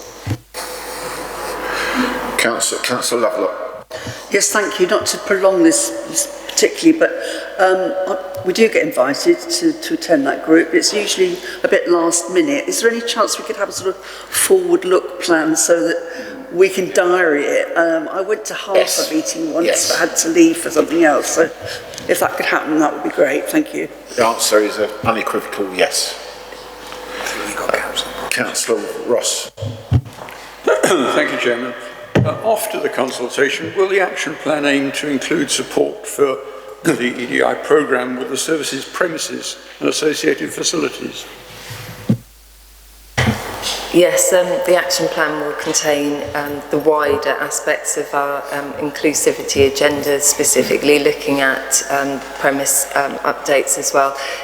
We could, when we bring the consultation feedback and to finalise the objectives, include the action plan at that time for sight by members. Councillor Brooks. Thank you, Chairman. When the paper comes back, I wonder if we can look at benchmarking and comparisons with other authorities, other brigades up and down the country to see where we seem to be. May have had it before, but it'd be nice to see we may be better in some areas than our counterparts. Not meaning we couldn't do better still, but it'd be nice to have that sort of data. I'm sure that's possible. Yeah. Any other questions? Okay, the recommendation is at 2.1 and to note the report, and 2.2 to agree the new proposed objectives can proceed to consultation. I have a seconder for that, please. Thank you, Vice Chair. Does any member wish to speak? All those in favour, please show. That, I believe, is unanimous. Thank you very much. Agenda item 14 is State of Fire and Rescue 2021. Katie. Thank you, Chairman. And I will try to move through this fairly quickly as the temperature in the appliance bay seems to be dropping at a rather alarming rate. Storm Dudley for you. In December, Her Majesty's Chief Inspector published the annual assessment on the state of fire, alongside the inspection reports from the first tranche of round 2 inspections. Contained within your packs is a copy of the State of Fire 2021 report, and this presentation will just offer a brief overview of some of the main headlines of the report, together on a quick update on progress that we're making in preparation for our inspection later in the year. So, in the first annual assessment of fire in 2019, Sir Thomas Windsor set out a number of recommendations that related to national reform of the sector. As this quote illustrates, the latest report expresses his disappointment at the speed of which national reform has progressed, and a summary of this is set out on pages 179 to 182 of the report. As previously reported, the Home Office is developing a programme of fire and rescue service reform based around 3 strands: people, professionalism and governance. A white paper was due to be published in 2021 outlining a number of reform proposals for the public and those in the fire sector to comment upon, and it's now anticipated to be published in spring 2022. We await the publication of the white paper to fully understand the breadth of the proposed fire reform, and of course the Fire Authority will be briefed in due course on that white paper as part of the consultation. There has been progress within the sector since the first round of inspections with the development of professional standards and the National Fire Chiefs Council's programme of activities, bringing the opportunity for greater consistency and standardisation of approach across the sector. The service is actively engaging in this, and a number of areas leading developments. Also, the Fit for the Future programme is being jointly developed by the NFCC, National Employers and the Local Government Association, and it aims to set out an evidence-based picture of the future role of the fire and rescue sector. The current draft version of the Fit to the Future proposes 11 areas for improvement that span the breadth of the fire and rescue service business, from risk planning, prevention and protection, through to recruitment and retention of staff, developing an inclusive fire service culture, and how the service works with others to improve safety in communities. We're currently actively engaging in development of this programme, and I believe the next iteration of that draft is due to be published in spring 2022.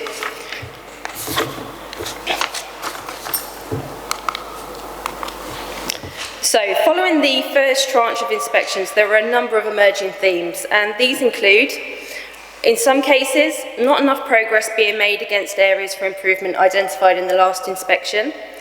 Services have made good progress on protection, but the inspector are keen to ensure that this is sustained in the longer term. Services need to focus more on prevention activities and ensure resources are allocated appropriately across the prevention, protection and response functions. It notes the ongoing reluctance of some services to open up senior roles to people with more diverse backgrounds. There's a recognition of inconsistent funding arrangements, however notes better funded services should be doing more to become more efficient. There have been important cultural developments with values and behaviours better understood. However, the report notes that despite good intentions to promote equality, diversity and inclusion, these have not always been successful. What is absolutely clear for the first tranche of round 2 is that the inspections are both broader and more detailed in the scrutiny of services. It's certainly the case that to maintain the judgments of previous inspections, services are expected to have improved considerably. A number of services have judgments of requires improvement that had previously been assessed as good, and in no doubt that's part due to the increased focus and depth of the inspection programme in round 2. This chart demonstrates the change in judgments between tranche 1 in 2019 and 2021.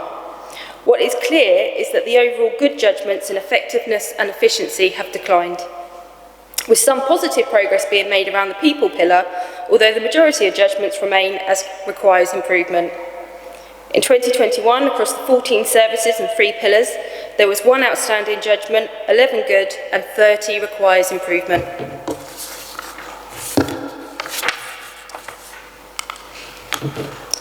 Also noteworthy is the number of causes of concern identified in the first tranche of inspections.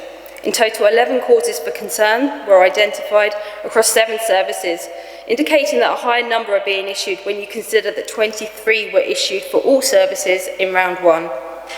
Notably, there are a number of issues which feature across multiple services, including plans for auditing at high-risk premises within agreed timescales as part of the risk-based inspection programme, the targeting of prevention services to those most at risk from fire, and issues related to equality, diversity and inclusion, including organisational awareness, training and engagement with underrepresented groups. As members will be aware, the service is due to be inspected in tranche 3, with our 6-week inspection period beginning in June 2022. And in your packs is the most recent self-assessment report that was submitted in early February, which answers several key questions posed by the Inspectorate.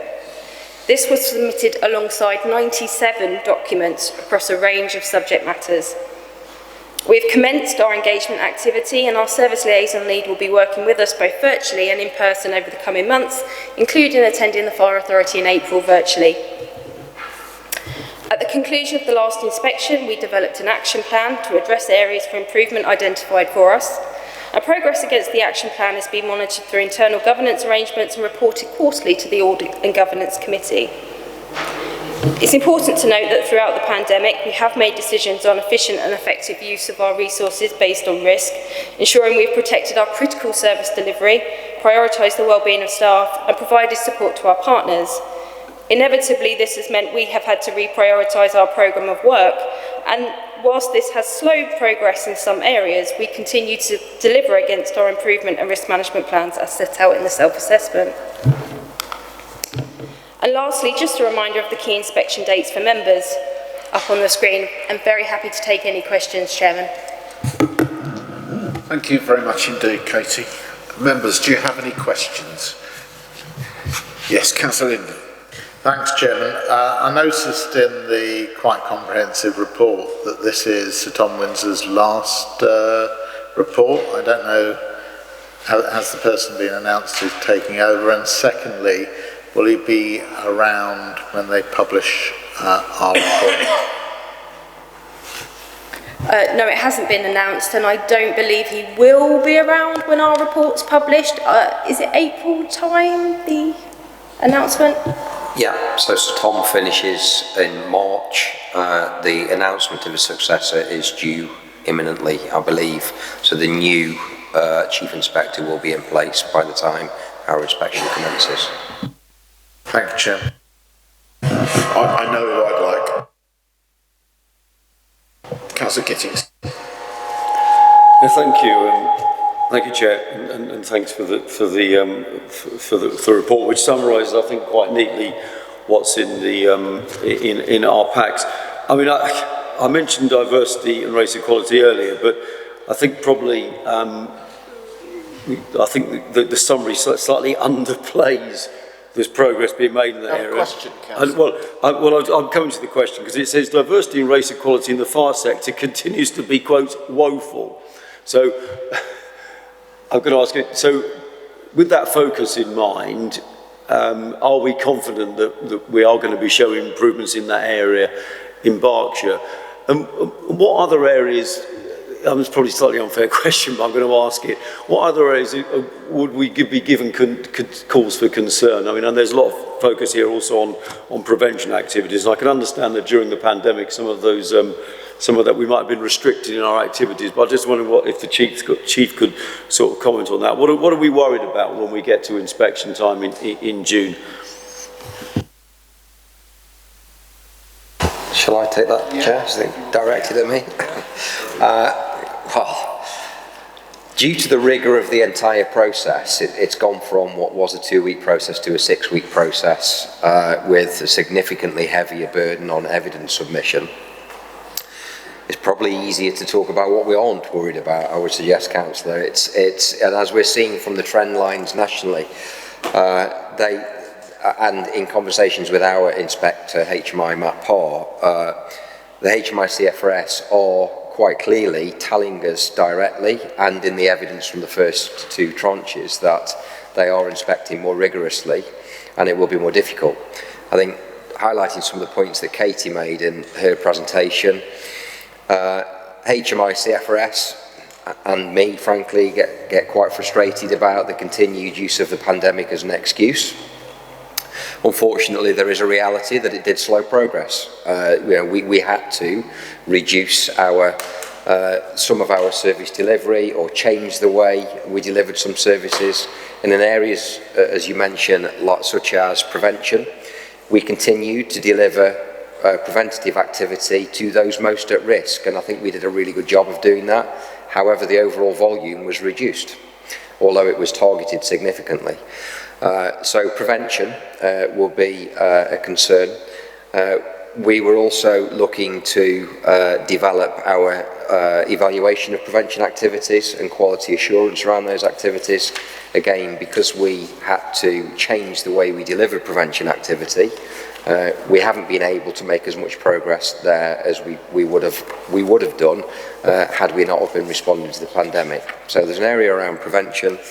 In terms of equality, diversity and inclusion, I think Councillor Brooks' suggestion earlier around bringing the comparison data will be really useful as a benchmark for members to understand where we sit against other similar services and the sector as a whole. But again, we embarked on recruitment activity, but were unable to pursue positive action as aggressively as we would have liked because of the various stages of restriction that we were at and our ability to engage directly with underrepresented groups to encourage employment. However, we continue to progress some really positive work. So continuing with some of the Leonard Cheshire work, developing the chairman's internship that starts next year. We do some very good work, but as a relatively small organisation, the proportion is quite small, and the pandemic has slowed some of the progress we would have liked to have made. So the areas highlighted in the state of fire are probably areas that, between now and the inspection, we are going to double down on, but those cause me concern. No, thanks for the summary. Any other questions, members? Oh, sorry, Councillor Brooks. Thank you, Chairman. And I've always found our prevention measures very good. It's a shame the pandemic's knocked us off course a little bit. I'm sure that'll come back rapidly. I'm interested as a question from page 77. The Home Office should invest chief fire officers with operational independence, whether through primary legislation or as in some other manner. And I'd like to ask the Chief, through you, Chairman, does he feel there's any operational independence he hasn't got here that he might need? Because, again, I feel our delegation powers to him are strong, and I don't think we're a meddling authority looking over his shoulder asking him to micromanage how he's doing the operations. So is that something he'd remark on? Thank you, Councillor. I think you have hit the nail on the head in relation to the requirement of operational independence, and I think it's a matter that is directly related to effective schemes of delegation and the constitution of the Fire Authority. And where delegated authority is appropriate, the operational independence becomes less important. I believe that the intention in the state of fire and the view of HMI CFRS is around areas where, either due to integrated risk management plan objectives or financial issues or indeed industrial relations, where chief fire officers have been unable to make enough progress, that is where HMI CFRS are aiming to loosen up I would suggest, some of the freedom and flexibility of chief fire officers in a similar way that chief constables would operate. My opinion in Royal Berkshire is, and the chairman has consistently asked since I arrived in June last year, whether I feel I have adequate delegated authority, and as you state, I believe I do, and I also have no concerns that if there was an issue, I could approach the Vice Chair and the Chair to seek further delegated authority. Thank you. Any other questions? Okay, we're being asked to note the State of Fire and Rescue 2021 report and the outcomes of the first tranche of round 2 inspections by HMI CFRS, and recommendation 2.2 is to note the update provided on the preparations for the inspection of Royal Berkshire Fire and Rescue Service. If I have a seconder for that, please. Thank you, Councillor Mackenzie Boyle. I'm just going to briefly say a couple of words on this. I remember when inspections first started, when we first came away from peer reviews to having actual inspections. One of the things that was highlighted to me as chairman at that time was the fact that there would be no additional work burden put upon fire and rescue services in introducing fire inspections. I wonder if it would be welcome if I was to say to our inspector and to remind our inspector of that statement by the lead inspector at the time. I think that the work that Katie and her team have done with their other officers in support has been exemplary, and of course that was the amount of work and the reports that were put through meant that we got such a good inspection last time. I think it would be somewhat fortunate if we came out of this inspection with the same grading. You saw from the graphs that were on the screens that the gradings are going to be far harder to achieve this year. They're going to be looking far deeper into things that they weren't looking into before. I would like them to look at governance. I don't think they are going to look at governance, but I would like them to look at it because I'd like them to... I would like them to give us some, thought as to whether or not they feel our governance is correct. I believe it is. I think we have, a really good officer-member relationship for governance in this authority. But it really does surprise me when I see the document packs that have to be put together, that they feel that there's no additional burden on fire and rescue services. But that's all. Does a seconder wish to speak? Did you say? No, sorry, it was Tina Mackenzie. Well, yeah. No, sir. Okay, does any other member wish to speak? Yes, Councillor Linden. Thank you, Chairman. I think best practice goes both ways, and I think there's a lot of best practice that we have in this authority. We do need to learn, but I think we've also will offer quite a lot in fire services in England and beyond. And just to point out what the Chairman's just said, I mean, the professionalism of the officers is of the highest order, and it's going to be very, very challenging because it's more difficult, as the Chairman said. And I'm confident that we will show the best for this fire authority. Thank you, Councillor. Okay, as nobody else has... Jane. Oh, sorry, I beg your pardon. Jane, I'm sorry, you're up there in the corner. Thank you. I just wanted to draw your attention to page 134 and 135 of the report, which is looking at budgets, because there was quite a bit of discussion tonight about the budget.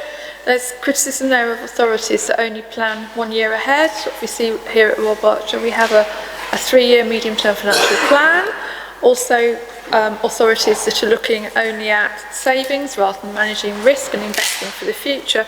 And also, I'd particularly like to point out the graph, figure 1 on page 135. If you look for Berkshire, we're just over 25% of reserves. This was looking at 1st of April 2019 to 31st of March 2020. But if you have a look at the reserves that Cheshire and Shropshire have, this is almost 75%. So we've been very prudent with our reserves because we've had lots of different things, particularly the firefighters' pension schemes that we've had to fund and other matters, as we know. So it just does show that we are managing our budget well if you read the report. Thank you. Thank you, Councillor. Councillor Brooks. I certainly did read the report, and I did see that. I still think the reserves look a bit high, but I take your point about other authorities. Just since you came back to the budget, we abstained on this side. We didn't vote against. Heavens above it, we didn't kick a cat or anything, you know. We simply abstained. I sense a sense of indignance about us abstaining in this chamber tonight. Weird. Any other member wish to speak? Okay, all those in favour that we note the reports, can you please show? Thank you. Agenda item 15, Scheme of Allowances Annual Review. Graham, thank you. Thank you, Chairman, members. This is a recommendation endorsed unanimously from the Management Committee, and the report is in your agenda packs at pages 193 to 204. As a standalone fire and rescue authority, this authority has a wide discretion in adopting an annual scheme of allowances. The main proviso is that the authority must have regard to the recommendations of the independent remuneration panels of its 6 constituent councils. Summaries of these are on page 195 of your agenda packs, and links are on pages 196 and 197. The proposed scheme of allowances for the year 22-23 is appended as Appendix A at page 199. It continues to apply indexation linked to the annual pay award for staff employed under the NJC Green Book Terms and Conditions. This indexation was agreed by the authority in 2019 following an independent review by the South East Employers Organisation. There are no other changes to the scheme. This leads to the recommendations at page 193 of the agenda pack, and Chairman, unless I can assist further, that concludes my report. Thank you very much indeed, Graham. Do members have any questions? No questions, in which case I'll move the recommendation at 2.3 that we note the recommendations of each of the 6 unitary authority remuneration panels. Do I have a seconder? Oh, don't need a seconder, as we need a note. Are we all happy to note this? Please show. No? Oh, all right. Does anybody want to speak? I really feel uncomfortable when people are suffering from this cost of living crisis that they're going through, that we would again be kind of noting a report that gives us all a pay rise, and I really don't feel I can support it at this time in the current economic climate. Thank you. Thank you, Councillor. You can always refuse it, you know. All those in favour to note the report, please show. Any against? 1 against. That's noted. Thank you. Chairman, are you also going to agree the scheme of allowances, Chairman? Sorry, where am I? Have I missed some? It's a recommendation 2.3. Oh, I beg your pardon. All right, well, we'll go through that. The recommendation is to agree the scheme of allowances for 22-23. Have a seconder for that, please? Second. Vice Chair, thank you. Does anybody wish to speak? All those in favour, please show. And those against? That's carried. Thank you. Agenda item 16 is the forward plan. Recommendation that the forward plan be noted. Does anybody have any questions on the forward plan? Are we happy that we note the forward plan? Yes? Okay, thank you. Agenda item 17 is minutes of the standing committees. The recommendation to note that the minutes of the committee meetings were published on the Royal Berkshire Fire and Rescue website. Agenda item 18 is the date of the next meeting. which will be Thursday the 28th of April at 6:30. Venue to be confirmed. Okay, thank you members. That now concludes our Fire Authority meeting and I declare the meeting closed.